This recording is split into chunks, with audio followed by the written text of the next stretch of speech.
Hi, everybody. It's Dr. Laura with Connect to My Brain. So glad that you are joining me for our podcast in our little series on nutrition.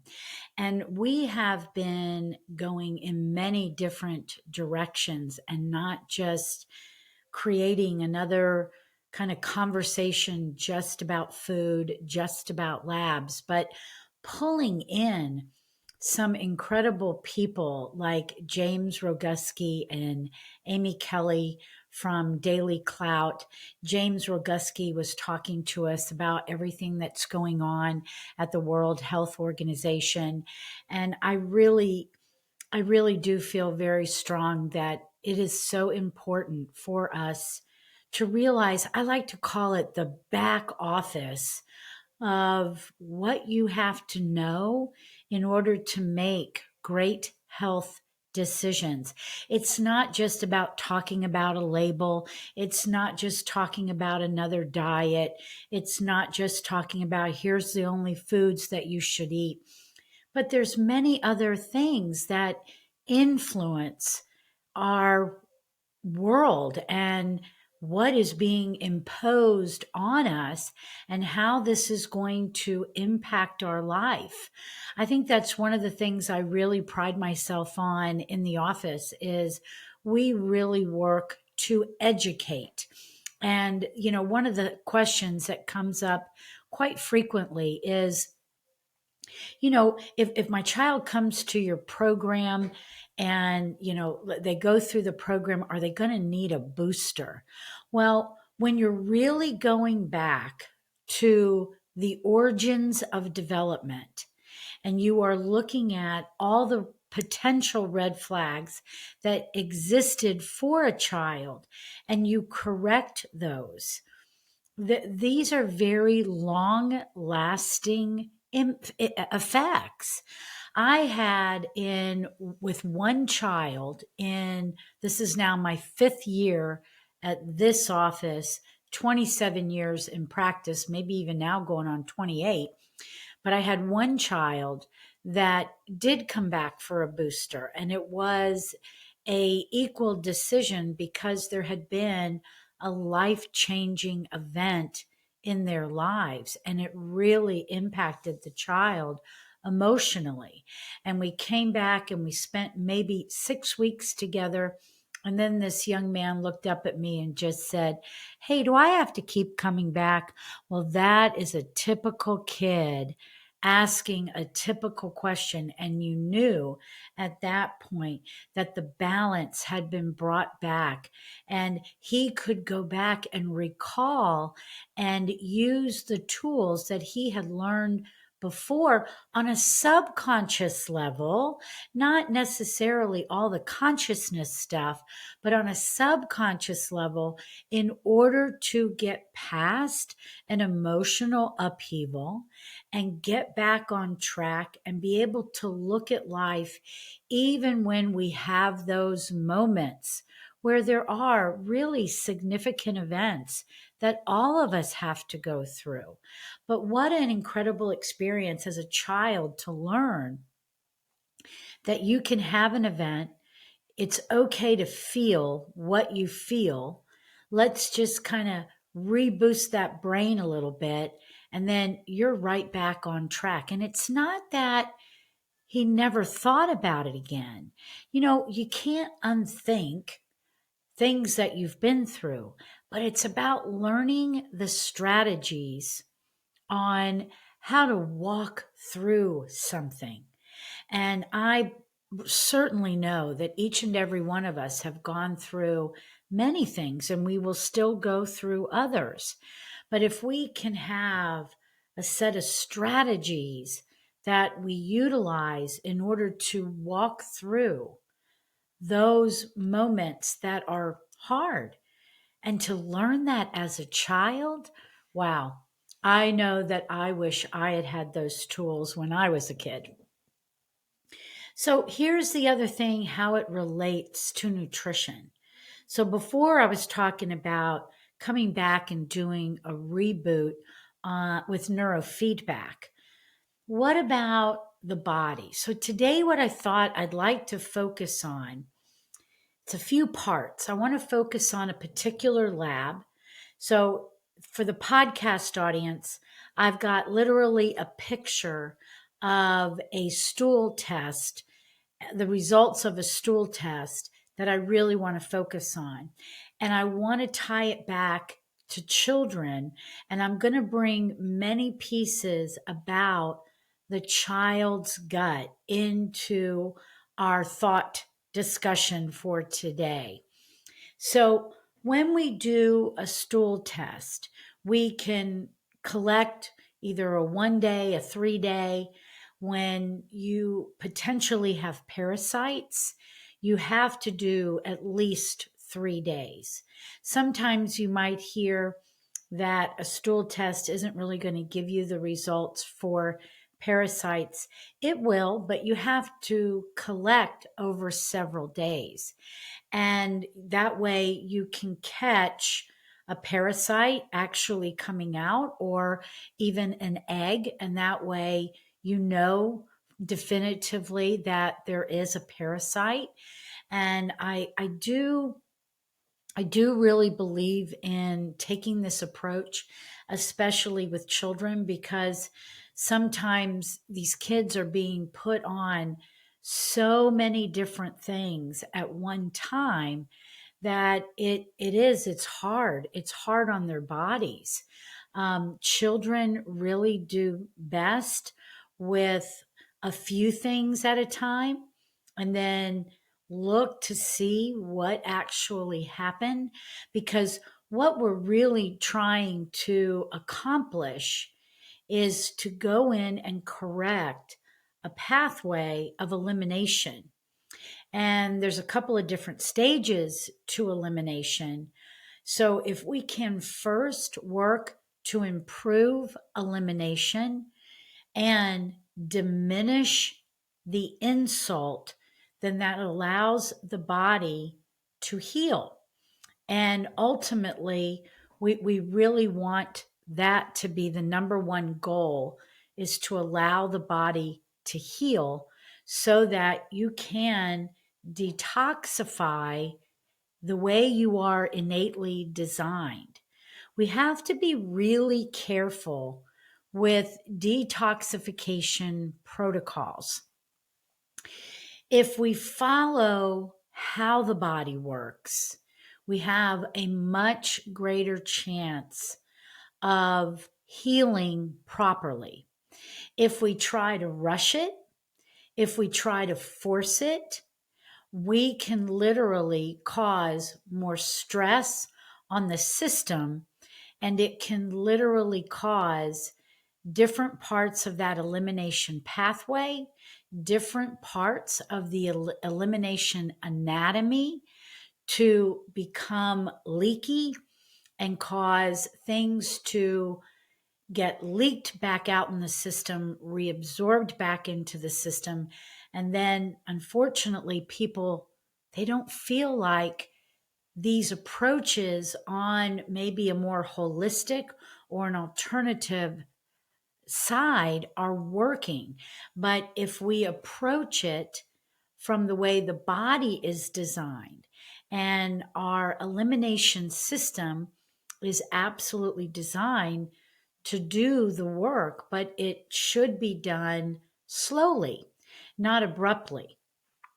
And if we're going to target an organ, the first one, in my opinion, that we should approach is the gut.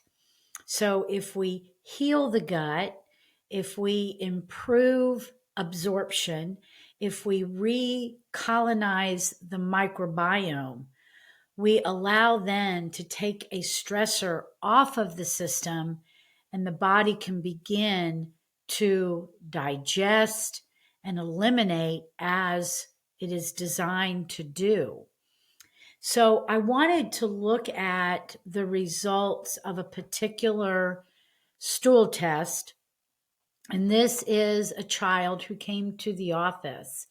And one of the things that was really hard was this child was really going through a lot of emotional dysregulation. And again, I've said this in so many podcasts. Children do not have a point of reference to tell you that they don't feel well. So we have to watch the signs. We have to pick up the rock, is the other phrase I really like to use, and watch behaviors in order for us to really know what are we missing, what other pieces are really speaking to us so that we can connect the dots and identify the problem. In this particular case, the diet was very limited. There was only a few things that the child wanted to eat. And one of the concerns from the parent is they were afraid that the child really was not getting enough food and kind of pushing back from food. Well, that is an excellent red flag to pay attention to. Usually, children go easily towards food. Even your brain, we are designed to go towards. What are we designed to withdraw from? So now I want to connect a dot when we were talking about the reflex system and as it relates to the withdrawal reflexes, which are the first set of reflexes that actually come on board, and their job is to prime the nervous system to know how to interpret a threat. And when there is a potential threat, we are designed to pull away. So this isn't just a physical stress or a physical threat. It's not just a mental threat, but it also is our chemistry. And so in the mind of a child, especially not really having any kind of point of reference that maybe I should really break this down and help somebody understand what I'm feeling, it's about the action. So if the threat is giving stomach aches, just kind of making them feel blah, maybe it literally causes so much inflammation that it's raising some of these up and down kind of mood swings. Pay attention to that, because that child then is not going towards the food, it's pulling away.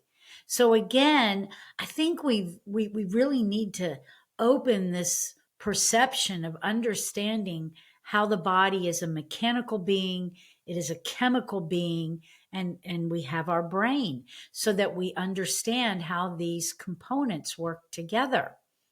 So for my podcast audience, I'm definitely going to describe this. But if you're able to go over to YouTube to Dr. Laura Hansen, you can watch the video. And then also when we create our blogs, we'll put this picture into the blog so that you can see it. But you'd be able to see it also over on YouTube.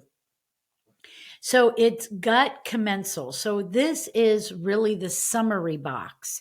And then there's about another 10 pages that literally each of these components that are listed on the gut commensal graph, each one of those in the full report, they're literally going to break down every single piece, and they're going to tell you what your personal numbers are and how it relates back to these different categories. So on the list, there are categories for intestinal permeability, cardiovascular health, metabolic health, neurological health, irritable bowel disorder, hormones, SIBO, which is small intestinal bacterial overgrowth, autoimmune health, nutrition, liver health, and irritable bowel syndrome. So, and I'm going to describe what these are, especially where we see different types of markers starting to blend out into different colors. So, next to each category, there is a little bar, and it goes from green, then yellow, then red. Green indicates low, yellow indicates moderate, and red indicates high issues. So when I look at this, for me, as I look at this for children, I would expect every marker to be in the green if that child was in optimal health. Okay. So the first marker that starts to head out and is in the yellow is intestinal permeability. Now, that is a nice word for leaky gut. So, what this means is that there's been some stress going on in this belly long enough that there's been some damage. And that damage is related to how different molecules, as our food breaks down into different molecules, how those molecules are going to cross over the intestinal wall in order to be broken down further. And they're going to go feed into our various pathways, and they're going to become different vitamins, minerals, cofactors, enzymes. But if there is too much inflammation, we lose a barrier called the microvilli. And these microvilli are how we get what's called a tight junction. So, for my podcast audience, literally, I'm holding my hands up and I like to cross my fingers over to show how one finger is in between the other finger, creating a tight junction. There's no gap. But when there's an inflammation going on, we lose some of those microvilli. And now I'm placing my hands directly over each other. And now there's space in between the fingers. And that would be where there's lack of junction or villi. And so now there's a gap. And this means that large molecules can actually pass through. And that's what intestinal permeability means. Now, we can get leaky gut, we can get leaky liver, and we can get leaky brain because your brain needs you to eat to feed it in order for it to get the energy molecules that it needs in order to run. So this can happen everywhere in your body. But right now we're looking at a stool test. So this is more about the gut and the liver. However, we've got a marker for neurological health. Now, for this person, it's still in the green, but it's starting to move. It's definitely past the midpoint and it's moving towards the yellow, as well as so is cardiovascular health, as well as metabolic health. I get down to irritable bowel disorder, which comes after a syndrome, which the syndrome is also on the border of the green and the yellow, and so is the irritable bowel disorder. And I can begin to think, wow, this has been going on for a while. And then we look at the hormones. The hormones are all the way heading towards the red, which would start to mean some dysregulation as this little person is going to be going into puberty soon. And this could also connect a dot as to why there's been emotional dysregulation, because the imbalance in the gut is literally causing dysregulation to the beginning of puberty. Now, SIBO is small intestinal bacterial overgrowth, which means the bacteria is not in the right place. It's supposed to be in the large intestine. And when we see SIBO, it means it's in the small intestine. So now we've got an overgrowth of bacteria. Now, this can be good and it can be bad. So it can be good bacteria and it can be bad bacteria. So the big idea is it's in the wrong place. There's probably a mixture going on. Now, this would mean that this child is not absorbing because the pipes are blocked. And so people could be loading themselves up with different kinds of supplements, trying different kinds of diets. And the bottom line is the pipes are not clear. There's too much inflammation. It's causing ill health and it's starting to impact further systems of the body. And then I start to look at autoimmune. Autoimmune is still in the green, but it's not in the middle or back to the beginning. It's moved closer to the yellow. I would never want anybody to start heading towards an autoimmune storm. This would mean that your body is attacking itself. This is a child. This is a child whose health is being so impacted by the state of their belly.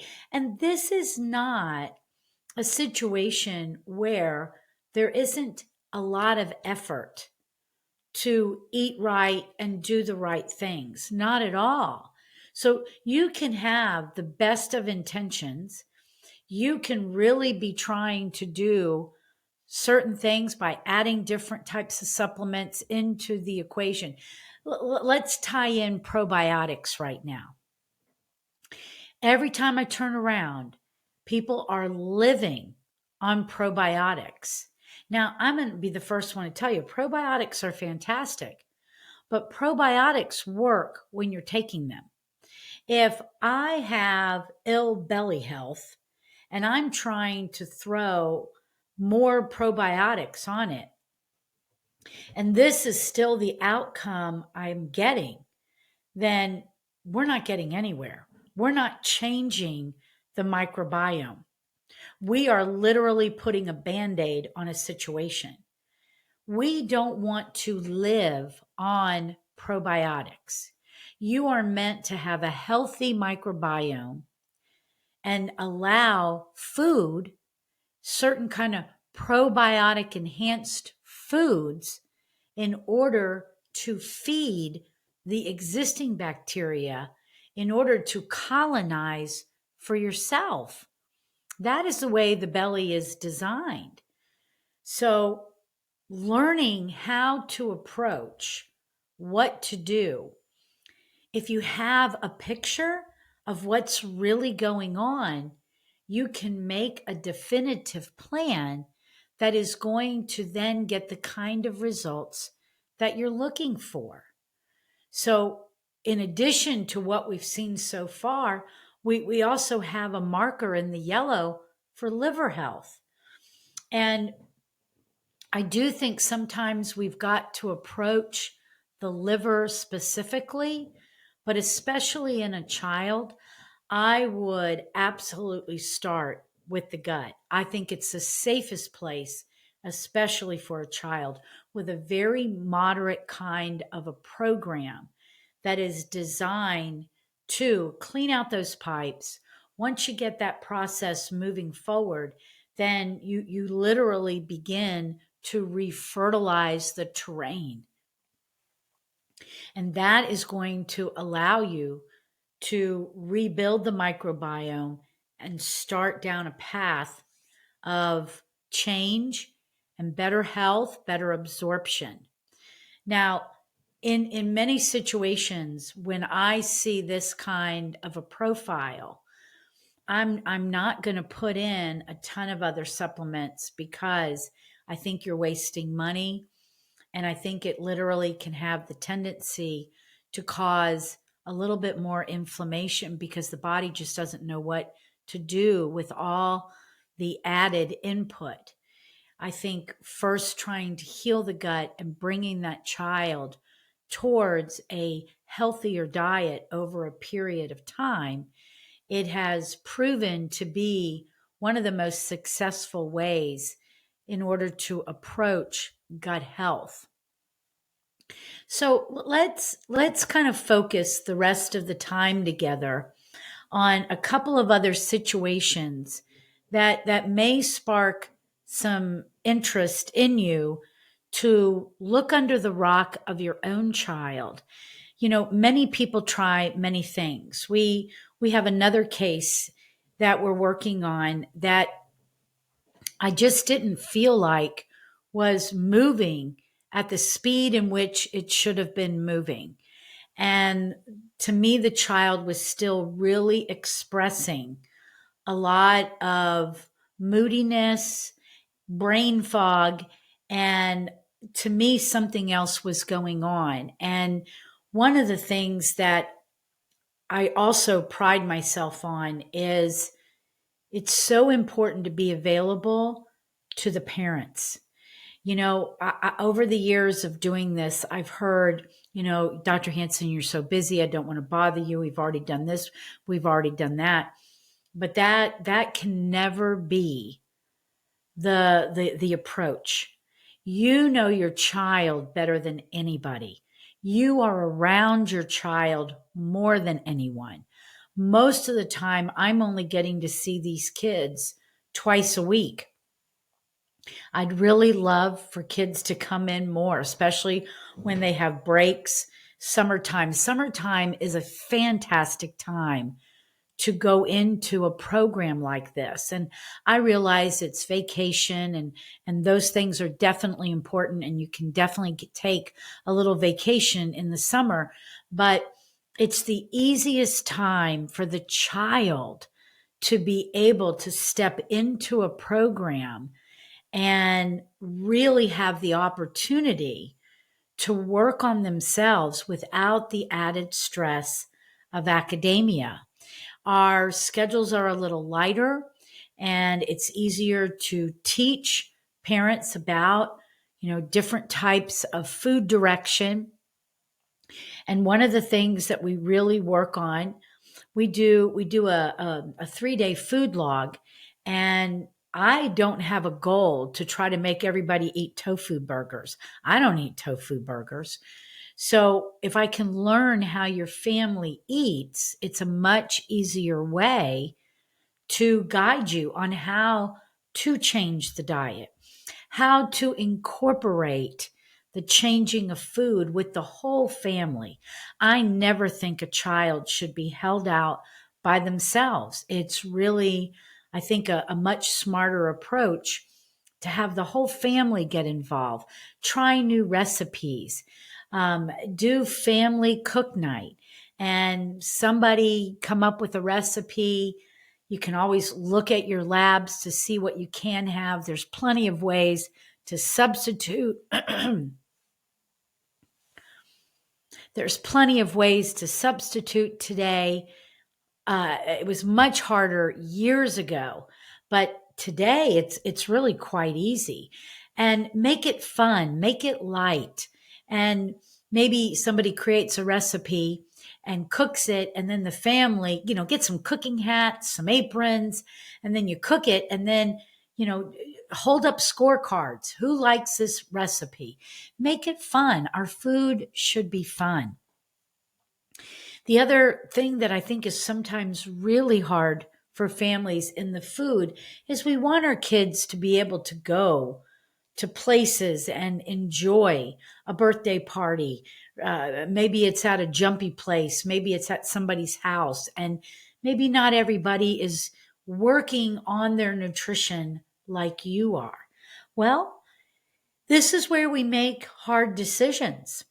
And maybe we learn how to just approach it from a standpoint of, I'm going to provide my child the snack that they can have at the party.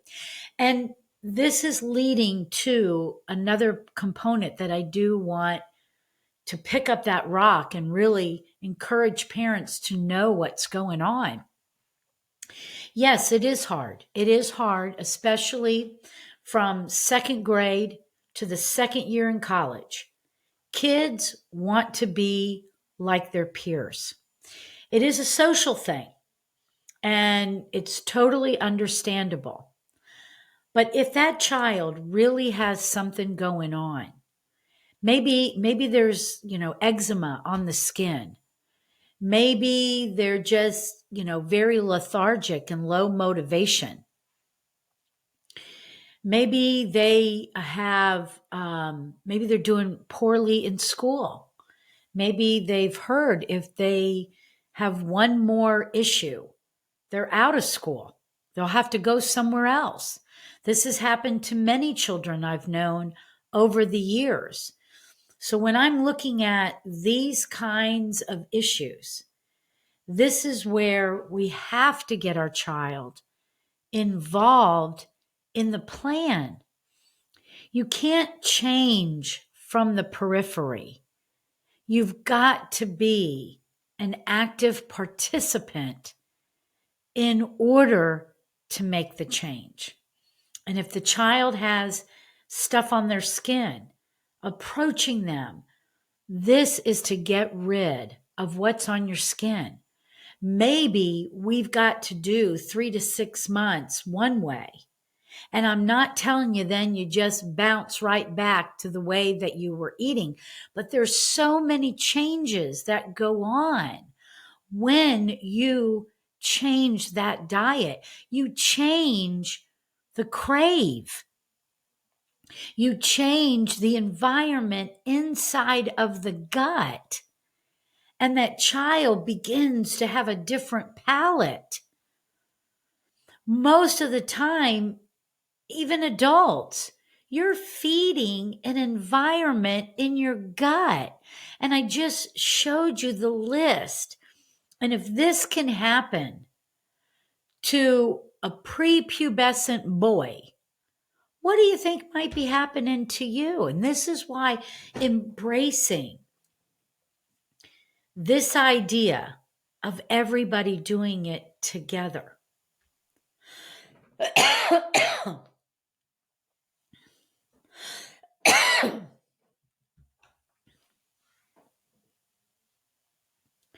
Embrace it together. The child becomes an active participant. Hold on, Marcy.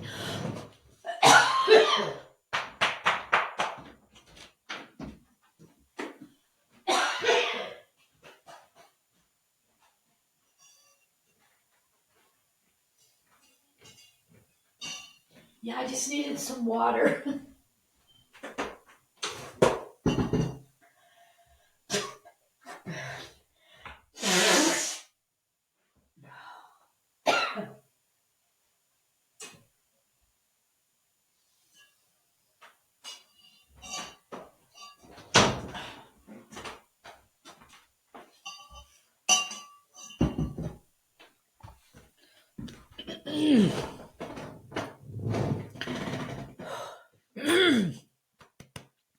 Okay, how does that sound? A little bit more water.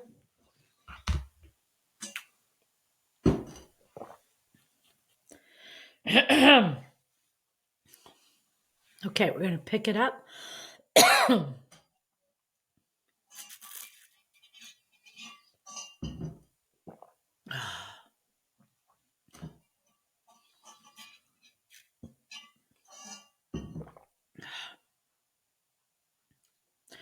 Okay, 3, 2, 1. The family has got to become a group, an active participant. The child has to know why you're working on what you're working on. You're doing this for them. I try really hard to help people understand. I have your child for a snapshot in time. I have you for a snapshot in time. But this is a health issue. And especially from what we have gone through in the last 3 years,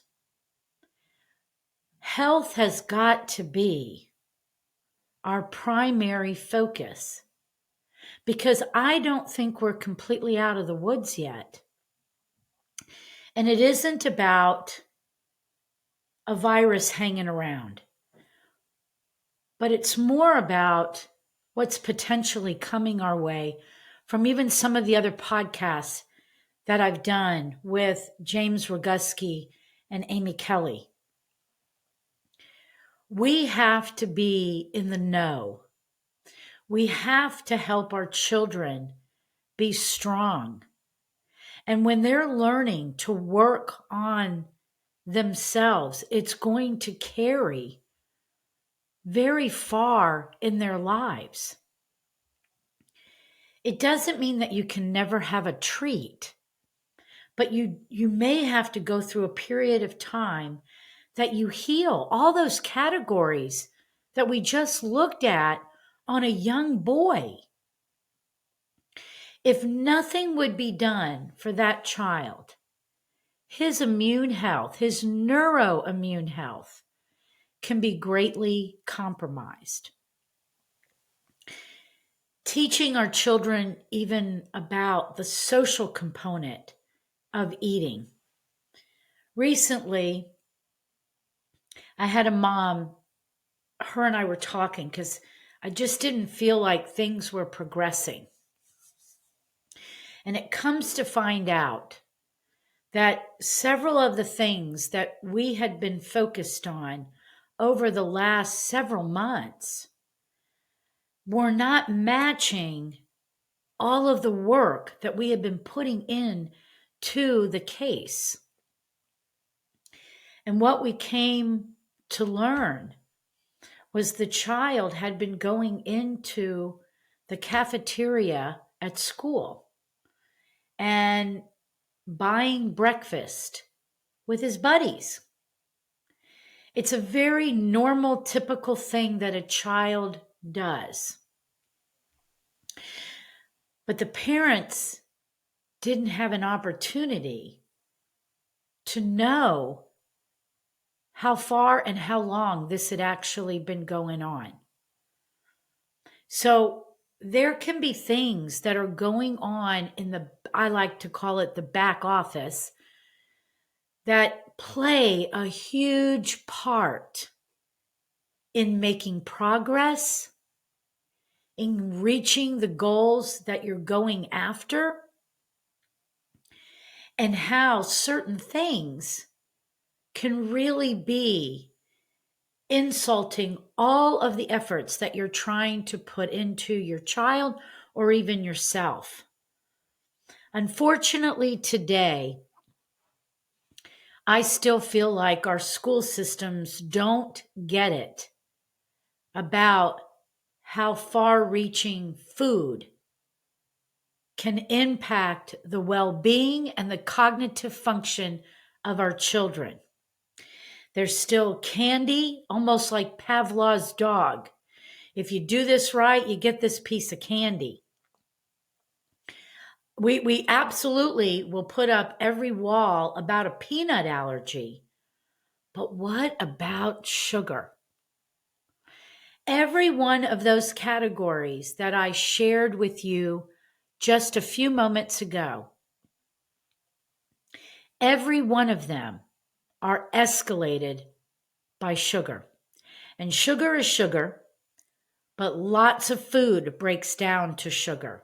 So not just desserts, but bread, pasta, those kinds of complex carbs can break down to sugar and feed the ill health that is blooming in the belly of many children.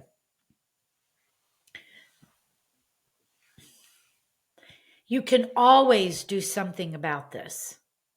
So even if we have a hard conversation on food or bringing in the back office information about what's going on in the world today that is going to play a part in your health,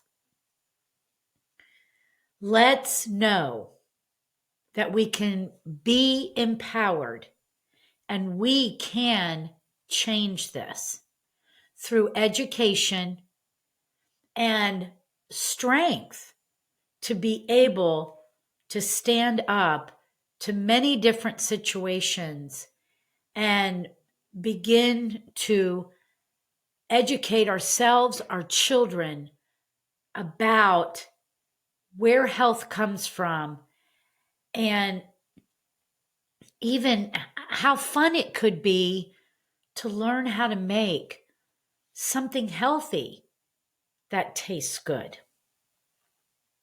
I thank you for being with me today. I hope I'm opening your mind to understanding the chemistry. It's everything. I could be really good at different therapies, but if we do not understand what goes in our mouth, what goes in our body, can have a very far reaching effect. Many things you try to do, they just won't stick, and you'll get frustrated. And you'll be in conversation going, well, I tried that and it didn't work. When you have the whole picture, when you have diagnostic information that tells you what is definitively going on in your body, and you approach it that way, and you match it to how the system works, the system can heal. And we see it every day. Please feel free to check out the website, connectmybrain.com.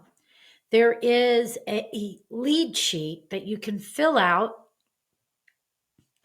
if you want more information. And I'm really excited because people are starting to really read on the website. And if you mention and fill out that form, you get $100 off of a consultation. I just did it today in the office, which I'm excited to do it because we put so much into the information that we're trying to provide our community. We also are trying to give you some added benefit to taking that next step and getting an assessment and doing something for yourself. All right, make sure you check out the website, connectmybrain.com. Feel free to call the office, 678-501-5172. It's always a pleasure. Next time, we're going to talk about cholesterol. All right, be blessed.